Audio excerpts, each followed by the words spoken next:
Hold up, did you just see what went down? I swear I was scratching my head. It felt like a post-game locker room session because look, this season opener is already giving me chills. We were expecting a statement, but we've already hit some bumps, and it makes me think, is a turnaround coming soon? But hey, before we dive into these hot takes, let me tell you something. More than 90% of you watching right now haven't hit that subscribe button yet. Can you believe it? That's missing out on the real, unfiltered analysis of the Lions Nation. So don't be a spectator. Hit that button. Join the pride, because this is where true fandom lives. Man, I'm telling you, this whole Amon-Ra St. Brown thing caught everyone off guard. I was listening to his podcast, and suddenly, bam, 4 little words dropped that sent shockwaves through the fan base. We all booing him.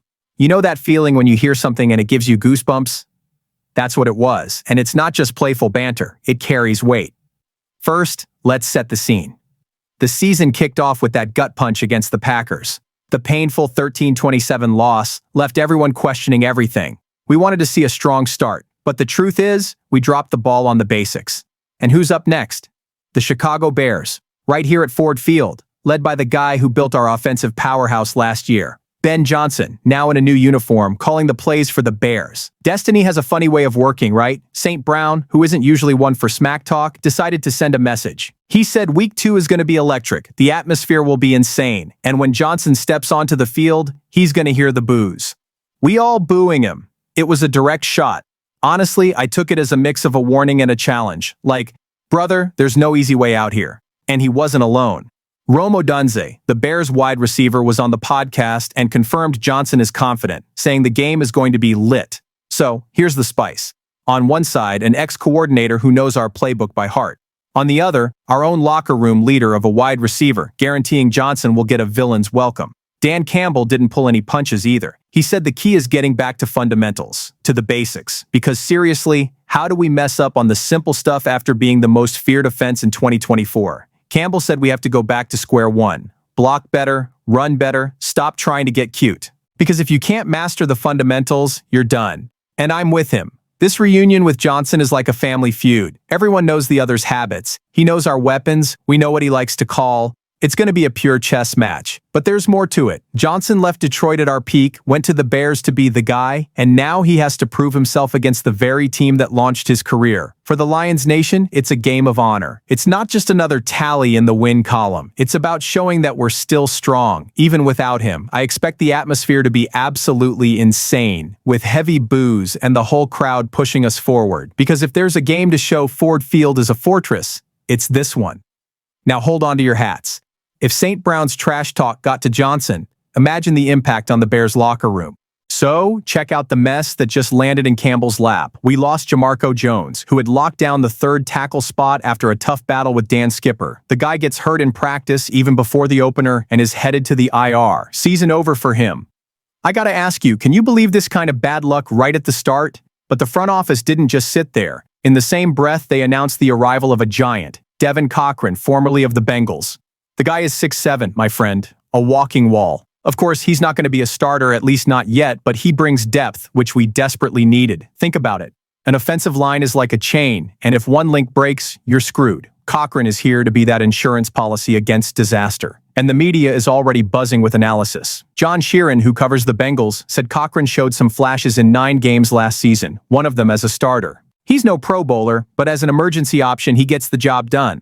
Jeremy Reisman from Pride of Detroit also gave his take. He's massive, but he needs to show consistency. PFF, for example, logged 8 pressures and a sack on just over 100 pass-blocking snaps, a low-grade 50.8. In other words, he's raw talent, but not polished. Now, if we look back, 2024 was a dream season for our offense. Top seed, 15 wins, sky-high confidence. But 2025 has already started off clunky. Against the Packers, the offensive line got manhandled. We had 5 red zone trips and only 6 points. That alone was a gut punch. And then at the end, there was that garbage-time TD when Goff found rookie Isaac Tesla. The truth, we lacked identity, and Campbell even defended John Morton, the new offensive coordinator, saying the game plan was good, but he gave it to us straight. If you can't run for more than 2.1 yards per attempt, it doesn't matter. The offense loses its play action, loses its confidence, loses everything. The opposing defense says thank you, brings the pressure, and it's over. He said it clearly. You have to dominate the bread and butter before you try to get gourmet. Honestly, I like that no-nonsense approach, because we can have all the talent, all the schemes, but if the O-line doesn't hold up, the team falls apart. And Cochran could be that necessary patch. Not the game-saving hero, but the guy who fills the hole and keeps the wall from crumbling. Now, will this one-off addition fix the problem, or will the front office need to make a bigger move? Because if the protection doesn't come together, my gut tells me there will be more behind-the-scenes action on the way.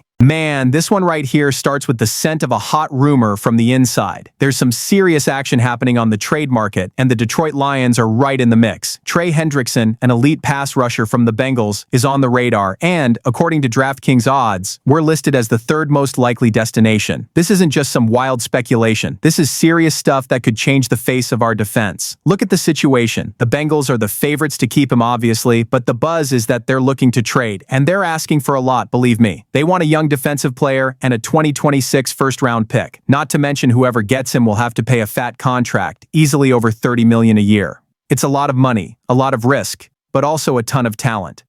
Now, why are we in this conversation? Simple. Our defensive line relies too much on Hutchinson. He's a monster. Nobody can deny that, but he's all alone. In 2024, he was the only one with more than 4 sacks. The rest, pretty quiet. And the current plan is to rely on Marcus Davenport, who everyone knows spends more time in the medical tent than on the field. That's a problem. Honestly, it makes me wonder, can we really go into the playoffs like this? Hendrickson, even with his 31st birthday coming up, is a game changer. He pressures the QB, forces mistakes, opens up space for his teammates, and think about the pressure that would take off Hutchinson's back. The opponent would have to choose, double-team Hutchinson or Hendrickson. Either choice leaves a weakness. Can you imagine the roar at Ford Field if those two played together? It would be a nightmare for opposing tackles. But there's another side to it, of course. Paying big for a guy who's soon going to want a long and very expensive extension is a risk. The franchise has to think about the future too. It's like an all-in bet in poker. You could win the whole table or you could bust. And then there's the competition. The Panthers and Colts are watching closely. The Packers are also in the mix, and just the thought of him going to Green Bay, my blood pressure goes up. And that's where I think about the psychological impact. The fans, the Lions Nation, are hungry for a bold move. We're a big-time team again, and big-time fans want stars. Hendrickson would be that splash. But if the front office backs down, it could leave a bitter taste of a missed opportunity. So the question remains, do we risk the future for a piece that could take the present to the top? I'm telling you, if this story gets more chapters, it's going to be the kind of thing we're all talking about at every sports bar. And just hang tight, because if this bomb really goes off, the next piece of news will show how even practices are turning into drama. So, if the tense mood of the week wasn't enough, Wednesday brought more complicated news. The open practice showed 2 absences that sent a chill down the spines of the fans. Jack Campbell, our young linebacker everyone was counting on to be the anchor of the defense, and Taylor Decker, the veteran left tackle, simply weren't there. The media cameras were rolling and nothing from either of them. I mean, come on, how can you not be worried? On the other hand, there was some good news too. Sione Vaki was back, Trevor Nowaski too, and even rookie Terrion Arnold, who got dinged up against the Packers, showed up doing drills. So it's not all doom and gloom, but losing Campbell and Decker, even temporarily, is the kind of thing that messes with any game plan. And if we go back to the opener against the Packers, you can understand the tension. The offense was stuck, the running game was a joke, only 2.2 yards per attempt, the line looked like melted butter. And our identity is supposed to be the exact opposite. A strong line, a firm run game, and controlling the clock. If Decker doesn't play against the Bears, Jared Goff is going to have to pray more than he throws, because weak protection against a motivated defense is a recipe for disaster. And I'm not the only one who's worried. Rex Ryan, the former coach and ESPN analyst, absolutely ripped into us on air. He said the O-line looked lost without Frank Ragnow on the interior, that the offense turned into check down Charlie, with no creativity, no heavy play action, no deep passes, no tricks, just predictable and boring. And when a team that was almost the best offense in history turns into that from one game to the next, it messes with your head. To be honest with you, I think it's too early for panic, but we can't pretend there's no problem. The lack of variety in the play calls, the poor execution, and now the possible absence of key starters. It's a lot to handle. Dan Campbell promised adjustments. He said this week's practice would be about correcting one mistake after another. That's fine, but we'll see it on the field. And the fans? Well, I've seen some Lions Nation groups online saying their hearts are racing just thinking about the next game. Some are more optimistic, saying we'll steamroll them at home. Others are more suspicious, remembering that Ben Johnson knows every detail of our offense. I'm somewhere in the middle. I trust Campbell, but I know that if the O-line doesn't hold up, 1,000 speeches won't help. Now, imagine the drama. A game against the Bears, Decker out, Campbell out, and the fans are waiting for a response. What happens? That, my friend, is the kind of suspense only American football can create. And hold on, because in the conclusion, I'm going to tie it all together and drop a take that will leave everyone thinking until the next game. Look, after all this, I feel like I'm on a roller coaster, you know? The promised booze for Ben Johnson, Cochran arriving to fill a hole, the Hendrickson saga, and now a practice full of absences, all at once. It's too much emotion for a single week. And I'll tell you without a doubt, this team is at a turning point. It's either going to solidify its identity or it's going to slip. So go ahead and comment, because this is the home of the real Lions Nation, and we're going to live every detail together.